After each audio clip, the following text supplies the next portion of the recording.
So today we will solve some questions based on the topic of magnetic field. Look, yesterday we calculated magnetic field on the axis of current carrying loop. Suppose current I is flowing through a ring of radius r. Then magnetic field at distance x from center of ring equals to B equals to mu naught by 2 I r square upon r square plus x square raised to the power 3 by 2. So based on that question, we have first question. A circular current carrying coil has radius r. Find magnetic field at center and along the axis at distance √3 r from center. तो मैंने कल आपको current carrying loop की वजह से axis पे कितनी field होती है वो समझाया एंड उसके ऊपर बेस्ड पहला क्वेश्चन दिया है. तो देखो फिर ये अगर लूप है कैरिंग करंट I, ठीक है, तो इसके एक्सिस पे एक्स डिस्टेंस पे फील्ड कितनी होती है if it's radius is r. So field B equals to mu naught by 2 I capital R square upon R square plus x square raise to the power 3 by 2. Learn करने को कहा था ना हमने आपको ये, ठीक. अब इसी फॉर्मूले से क्वेश्चन सॉल्व करेंगे. पहला क्वेश्चन एट सेंटर. तो मुझे बताओ सेंटर के ऊपर x की वैल्यू कितनी होगी. At centre x equals to 0. तो x को अगर 0 रख दूं मैं तो b equals to mu naught by 2 I r square upon r square plus 0 raise to the power 3 by 2. तो ये होगा mu naught by 2 I r square upon r square raise into 3 by 2. 2 get cancelled, ठीक है. So ये बाकी रहेगा mu naught by 2 I r square upon r cube. r cube में से r स्क्वायर कैंसल, एक r बाकी रहेगा. So b at centre, centre के ऊपर फील्ड कितनी आ गई mu naught by 2 I by r. तो ये मैंने कल भी कैलकुलेट करके बताई थी आपको, कल भी पढ़ाया था नहीं, तो आज वापस क्वेश्चन के फॉर्म में दे दिया, ठीक है. तो पहला क्वेश्चन सॉल्व हो गया हमारा.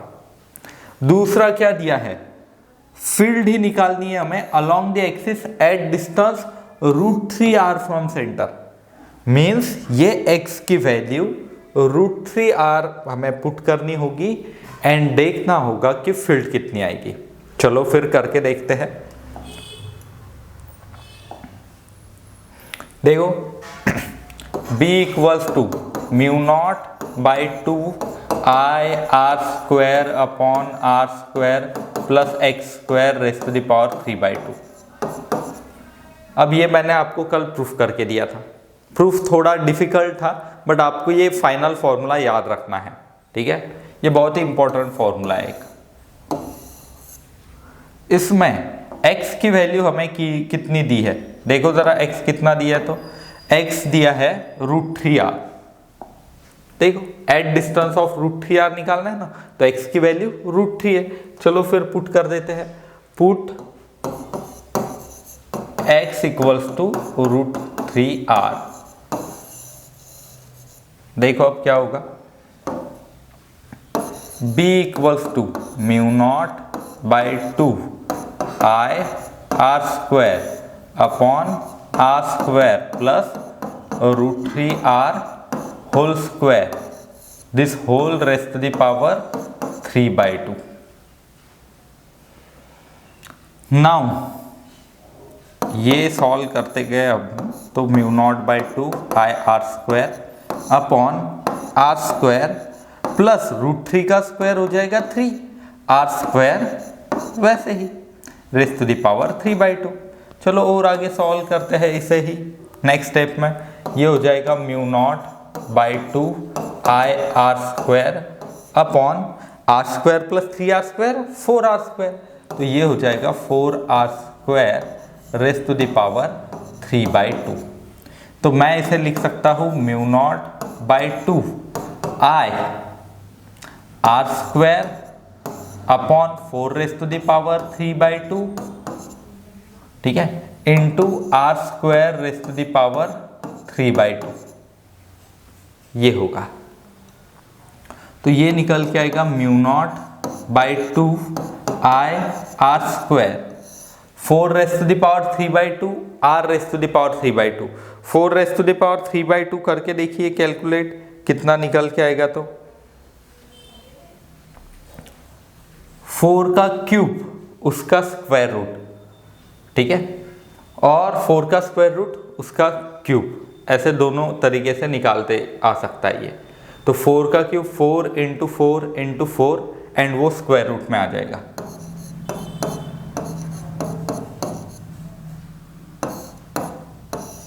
ये ऐसे, एंड बाकी जो बचा है वो वैसे ही रहने देंगे हम। तो देखो r⁻² 2 × 3/2, 2 कैंसल, r³ बाकी रहेगा।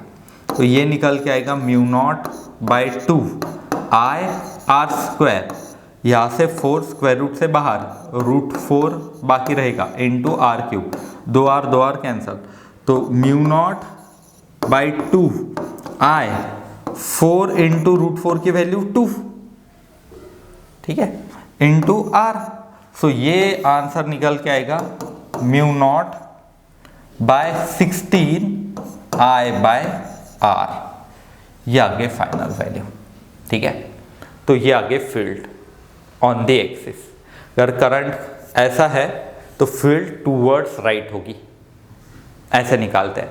तो ये फॉर्मूला अगर आपको याद है μ0/2 I r² upon r² + x²⁻³ तो ये इजीली सॉल्व हो सकता, ठीक है। या फिर इसे, ये जो कैलकुलेशन है इन्हें ऐसे भी सॉल्व कर सकते हो, 4 का स्क्वायर रूट 2, 2 का क्यूब कितना आ जाता है 8, ऐसे भी लिख सकते हैं, ठीक है। तो इस पहले क्वेश्चन को देख लो अच्छे से, और क्वेश्चंस बताता हूं देन मैं।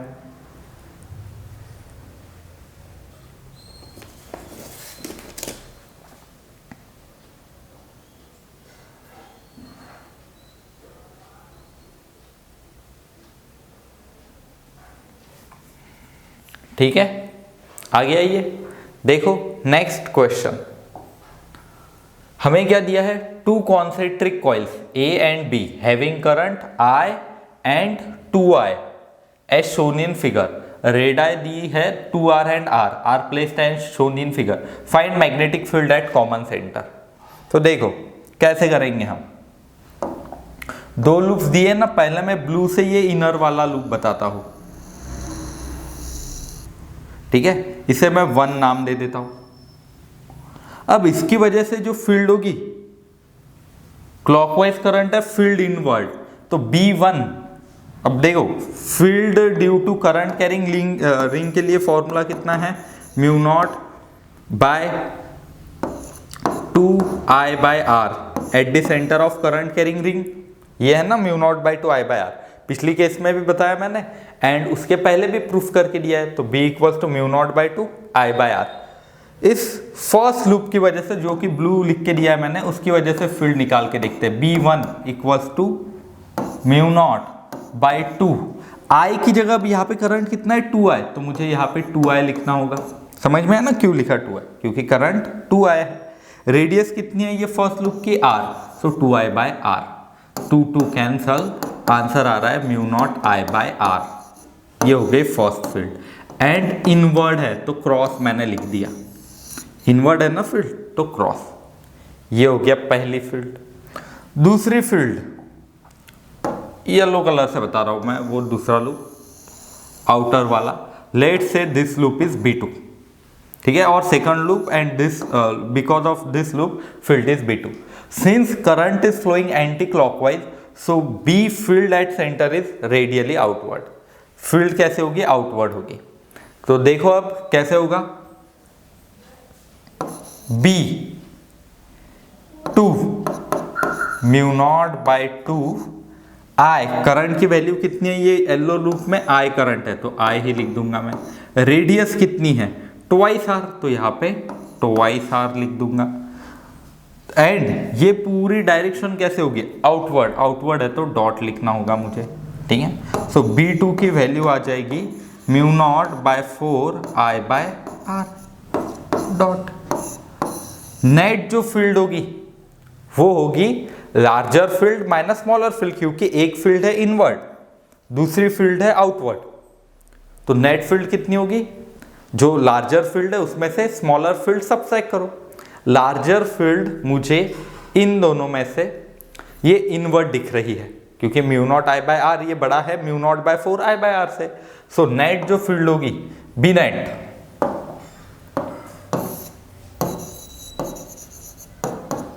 B1 minus B2 mu naught I by R minus mu naught I by 4R। So करो ये कितना हो जाएगा 4 minus 1 upon 4 into mu naught I by are.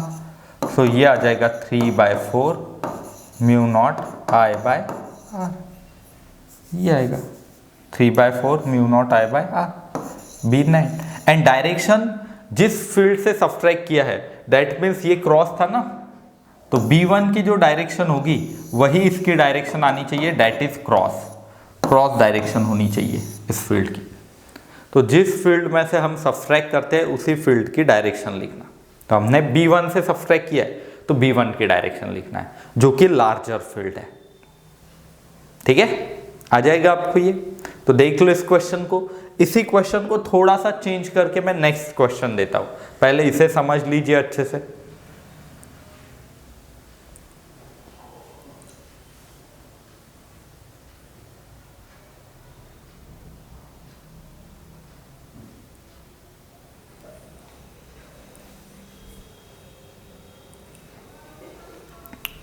ठीक है, हो गया इतना। चलो फिर नेक्स्ट क्वेश्चन इसके ऊपर बेस्ड है। क्या दिया है हमें, solve previous question if planes of coil are perpendicular to each other. तो ये जो कॉइल्स है, इफ सपोज इनके प्लेन एक दूसरे को परपेंडिकुलर है तो सॉल्व करो। कैसे करना देखो, मैं 3D में ये फिगर ड्रॉ करके देता हूँ आपको। ये एक जो ब्लू वाली थी वो ऐसा लूप है वो, ठीक है, एंड येलो वाला लूप उसे परपेंडिकुलर ड्रॉ कर लेते हैं। ठीक, रेडियस एंड करंट देख लेते हैं। ये जो पहला था इसकी रेडियस है R, करंट है 2I, नहीं 2I करंट। ठीक है, येलो जो लूप है उसकी रेडियस है 2R एंड करंट कितना फ्लो रहा है इसमें से I। देखो दो रिंग पहले कैसी थी, एक ऐसी रिंग एंड दूसरी ऐसी, एक ही प्लेन में थी दोनों रिंग्स पहली बार। बट अब मैंने एक काम किया, दोनों के प्लेन को परपेंडिकुलर रख दिया। एक रिंग ऐसी है तो दूसरी ऐसी होगी। ठीक है, एक दूसरे को परपेंडिकुलर। एक रिंग ऐसी तो दूसरी ऐसी, दोनों एक दूसरे को परपेंडिकुलर है। तो 3D में ड्रॉ करवाया मैंने, ऐसी रिंग ऐसी रिंग। ठीक है, अब एक एक की वजह से फील्ड देखते हैं। इस ब्लू वाले की वजह से जो फील्ड होगी, ठीक है, तो करंट अगर ऐसे फ्लो रहा है राइट की तरफ फील्ड होगी B1। This B1 is due to this blue loop and इसकी वजह से फील्ड जो होगी, फॉर्मूला कितना होता है म्यू नॉट बाई 2, आई की जगह 2 I upon R. I cancel, 2 cancel, mu naught I by R. तो ये B1 जो कि पहले भी था, बट ये फील्ड किस तरफ है, राइट की टूवर्ड्स राइट। और वेक्टर फॉर्म में इसे लिखे तो इसे आई कैप भी लिख सकता हूं मैं। अगर ये I है, ये J है एंड ये K है, तो XYZ एक्सिस है ना, XYZ एक्सिस, तो मैं ऐसे भी लिख सकता हूं। रहेगा इतना याद।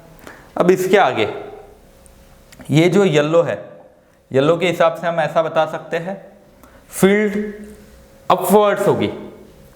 देखो ये फील्ड है टूवर्ड्स राइट, येलो की वजह से फील्ड होगी अपवर्ड, ये ऐसे B2। इसके लिए फॉर्मूला म्यू नॉट बाई 2, आई की जगह आई ही, आर की जगह 2R।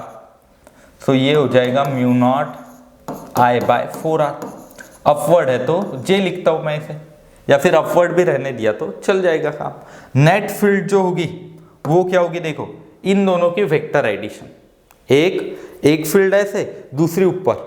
देखो दोनों एक तरफ होती तो डायरेक्ट ऐड करते, एक इस तरफ एक पीछे होती तो फर्स्ट में से सेकंड सब्ट्रैक्ट करते, बट एक इस तरफ है दूसरी 90 डिग्रीज पे, ऐसी दो फील्ड्स है, हम क्या करते हैं वेक्टर एडिशन, वेक्टर से इन्हें ऐड करते हैं।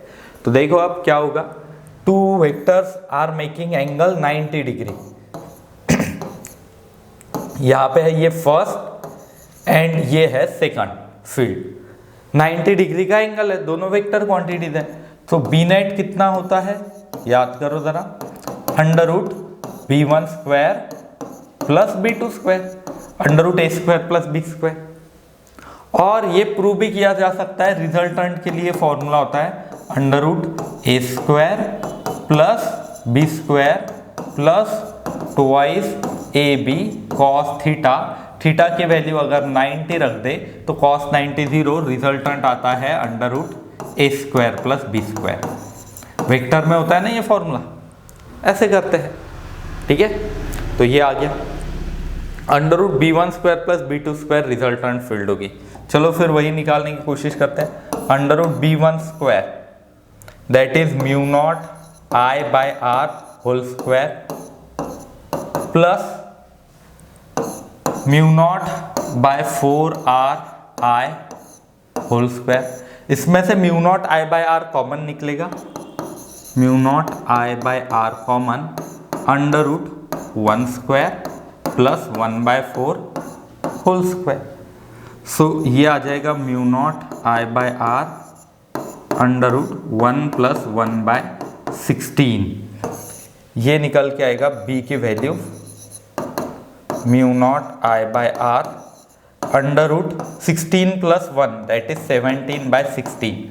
तो 1 बाय 4 अंडर रूट 17 को मैं अंडर रूट 17 ही रहने देता हूँ, mu naught i by r, ये आगे बी नेट की वैल्यू ऐसी होगी। तो ये बहुत ही खास क्वेश्चन है ये जो अभी दिया है मैंने, क्योंकि इसमें डायरेक्टली ऐड और सब्ट्रैक्ट नहीं कर सकते, एक फील्ड इस तरफ तो दूसरी 90 डिग्रीज एंगल पे, तो 90 डिग्रीज एंगल पे होने की वजह से वेक्टर एडिशन करनी होगी। वेक्टर एडिशन के लिए फॉर्मूला मार्जिन के ऊपर ये लिख लेना, under root a square plus b square plus twice ab cos theta, और 90 डिग्री एंगल है तो under root a square plus b square और under root b1 square plus b2 square. इस क्वेश्चन को ऐसे इजीली सॉल्व करना था, ठीक है, आ जाएगा इतना। तो क्विकली इस क्वेश्चन को देख लो अच्छे से। नेक्स्ट हायर लेवल का क्वेश्चन देता हूं मैं थोड़ा,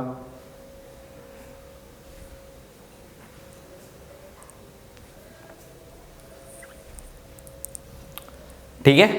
चलो फिर नेक्स्ट क्वेश्चन के ऊपर क्या दिया है, current I flows along thin wire shape as regular polygon with n sides can be inscribe a circle of radius r, find magnetic field at centre. तो ये रेगुलर पॉलीगॉन का मैक्सिमम स्टूडेंट्स को doubt होता है, ध्यान देना, मैं detail में सॉल्व करके बताता हूँ। अब तक मैंने आपको ट्रायंगल, स्क्वायर ऐसे सॉल्व करके दिए क्वेश्चन, ट्रायंगल के सेंटर पे, स्क्वायर के सेंटर पे वायर दी है तो कैसे। बट अगर रेगुलर पॉलीगॉन है मीन्स बहुत सारी साइड्स है, ये ऐसी, ये बहुत सारी n साइड्स है ऐसी, n नंबर ऑफ, कितनी भी रह सकती है, तो मुझे इसके सेंटर पे फील्ड कितनी होगी वो निकालना है, ठीक है। आपको क्या दिया है देखो, ध्यान से सुनना इस क्वेश्चन को।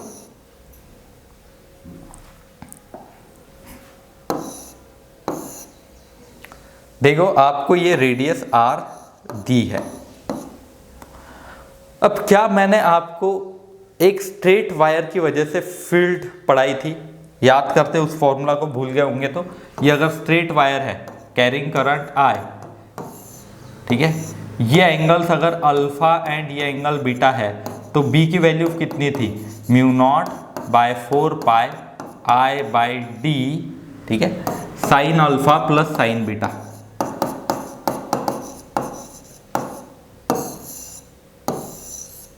ये थी value mu naught by 4 pi I by D sine alpha plus sine beta, ठीक है। वही फॉर्मूला यहां पे यूज होगा। ध्यान दो, अब इफ सपोज ट्रायंगल है, ट्रायंगल के सेंटर पे ये एंगल्स कितने बनते, 120 120 120 के। रेक्टेंगल है तो रेक्टेंगल के सॉरी स्क्वायर है तो स्क्वायर के ये सेंटर पे ये जो एंगल्स बनाते हैं डायगोनल 90 90 90, तो ये 120 90 ये वैल्यूज कैसे आई थी, हम 360 अपॉन नंबर ऑफ साइड्स करते हैं और जिसे 2 pi upon number of side n कहा जाता है। ये होता है एंगल सब्सक्राइब, ये जो एंगल सब्सक्राइब है ना ये होता है। तो कैसे निकाला हमने, 2 पाई by n, 2 pi by 3 120, 2 pi by 4 कितना आ जाएगा 90 और पाई बाय 2। तो ये फॉर्मूला है नंबर ऑफ साइड्स अगर दी है तो इंस्क्राइब एंगल कैसे होता है। देखो यहां पे भी हमें n नंबर ऑफ साइड्स दी है, तो ये जो एंगल बनेगा कंप्लीट वाइट जो मैंने बताया है, ये एंगल कितना होगा 2 पाई अपॉन n। एंड अगर मैं ये स्मॉलर एंगल्स देखूं, ये वाला एंगल ये कितना होगा इसके half, that is pi by n, ये भी कितना होगा half, that is pi by n। तो ये जो वायर है ग्रीन वाली नीचे जो दी है ये पाई बाय n ऐसे एंगल सब्सक्राइब करती है। तो आप ऐसा सोच सकते हो ये रेडियस है r, ठीक है, ये अल्फा की वैल्यू कितनी है पाई बाय n, बीटा की भी वैल्यू कितनी है पाई बाय n। तो मैं एक साइड की वजह से फील्ड निकाल लूंगा एंड n साइड से तो n से मल्टीप्लाई कर दूंगा। तो देखो b due to one side, b का formula b equals to mu naught by 4 pi i by d, ये फॉर्मूला है ना। अब d जो होता है इट इज दिस डिस्टेंस, ये जो व्हाइट वाली लाइन है इट इज d, ये हमें पता नहीं, r पता है। तो अगर किसी ट्रायंगल में हाइपोटेनियस पता है, एडजेसेंट साइड ढूंढनी है, एंगल पता है, तो एडजेसेंट बाय हाइपोटेनियस कौन सा एंगल होता, cos थीटा। तो मैं यहां पे लिख सकता हूं cos pi by n equals two adjacent d upon r, ठीक है। तो d की वैल्यू कितनी आ जाएगी r cos pi by n, ये वैल्यू मैं यहां पे पुट कर दूंगा। सो d की जगह पे देखो, d की जगह क्या होगा r cos pi by n, ये समझ में आया इतना, ठीक है। और आगे बढ़ते जाएंगे, ये फॉर्मूला में सिर्फ वैल्यू पुट कर रहा मैं एक एक। तो d अननोन था तो d की value r cos pi by n put कर दी। साइन अल्फा साइन बीटा की वैल्यू, तो sine pi by n plus sine pi by n, क्योंकि अल्फा बीटा दोनों सेम ही है, तो ये बन जाएगा mu naught by 4 pi i upon r cos pi by n, sine pi by n plus sine pi by n 2 sine pi by n। अब मुझे बताओ sign theta by cos theta, ये है ना, ये कॉस थीटा ये sine theta है, sign theta by cos theta कितना होता है टेन थीटा, तो ये टेन लिख सकता हूं मैं इसे, एंड ये 2 2 जा 4 हो जाएगा। तो बी नेट का जो फॉर्मूला आएगा B net equals to mu naught by 2 pi i upon r sine theta by cos theta tan theta और टेन पाई बाय n। ये आ गया नेट फील्ड के लिए formula. Now this is the net field at centre. बहुत ही खास question नहीं है, n साइड्स है तो कैसे होगा, तो n साइड्स है तो mu naught by 2 pi i by r tan pi by n, ठीक है। तो ऐसे आज मैंने कुछ क्वेश्चंस आपको सॉल्व करके दिए हैं बेस्ड ऑन मैग्नेटिक फील्ड, जिसमें पहले मैंने लूप्स के करवाए एंड धीरे धीरे ये जो टफ होता है मैक्सिमम स्टूडेंट का डाउट होता है ये भी सॉल्व करके दे दिया, ठीक है। तो कल मिलते हैं कुछ और एक्स्ट्रा कॉन्सेप्ट्स के साथ।